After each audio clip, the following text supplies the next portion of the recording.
Today, Kenya experienced an unprecedented attack on its democracy, rule of law, and the integrity of its constitutional institutions.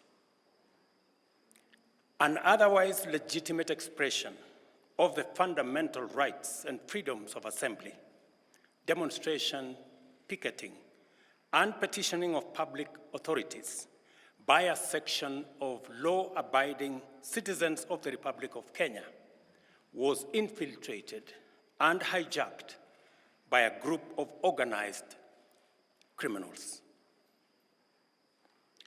Most regrettably, today's attack on Kenya's constitutional order has resulted in the loss of lives, also destruction of property and desecration of institutions and emblems of our sovereignty.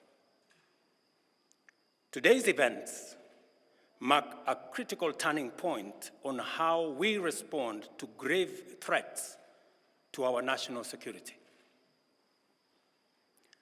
I assure the nation that the government has mobilized all resources at the nation's disposal to ensure that a situation of this nature will not recur again at whatever cost.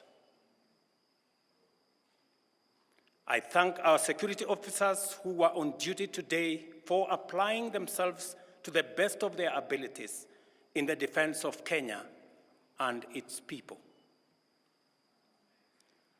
Accordingly, I have directed all the organs of our national security to deploy measures to thwart any attempt by dangerous criminals to undermine the security and stability of our country. As the people of Kenya go to bed tonight, I give you my assurance that your security, that of your families and property, remains my utmost priority. To the young people of Kenya, who I must thank for helping our country organize our democratic discourse around issues, I thank you and assure you that the conversation you have begun around pertinent issues of our nation will continue to inform our policy and governance decisions. As I promised on Sunday, this conversation will not be in vain. I will not only champion for the cause of issue-based, policy-oriented, and tribeless engagement on critical national issues, but also provide a framework for this conversation to be processed and its outcomes implemented. However, our national conversation on any subject matter must be conducted in a manner that respects and honors the foundational values upon which our nation is established, namely constitutionalism, the rule of law, and respect for institutions. It is very painful for Kenya that a conversation this crucial was hijacked by dangerous people who have caused us the kind of loss we have incurred as a nation today. It is possible that the criminals who rained terror on innocent people and attempted to challenge our law enforcement deployments are still determined to continue with their dangerous behavior.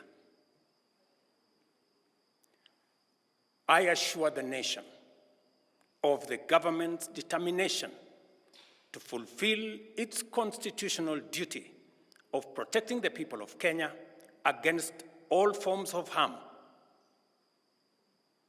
I hereby put on notice the planners, financiers, orchestrators, and abettors of violence and anarchy that the security infrastructure established to protect our republic and its sovereignty will be deployed to secure the country and restore normalcy.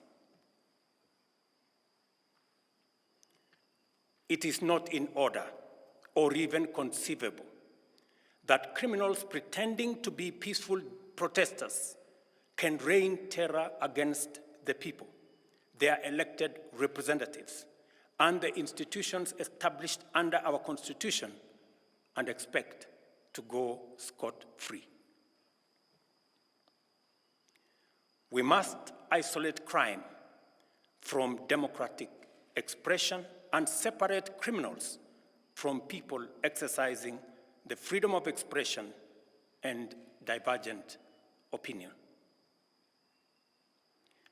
I shall continue to lead a government that is fully committed to maintaining the integrity of our state, promoting the unity of our nation, and enhancing the peace and security of all citizens and their livelihoods.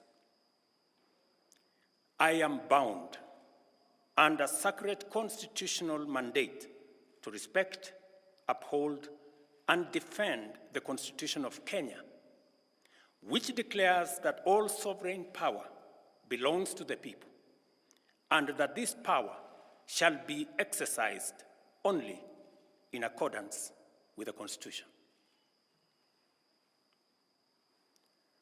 The government will therefore uphold its constitutional mandate to secure our nation and its development, and shall treat every threat to national security and the integrity of our state as an existential danger to our republic.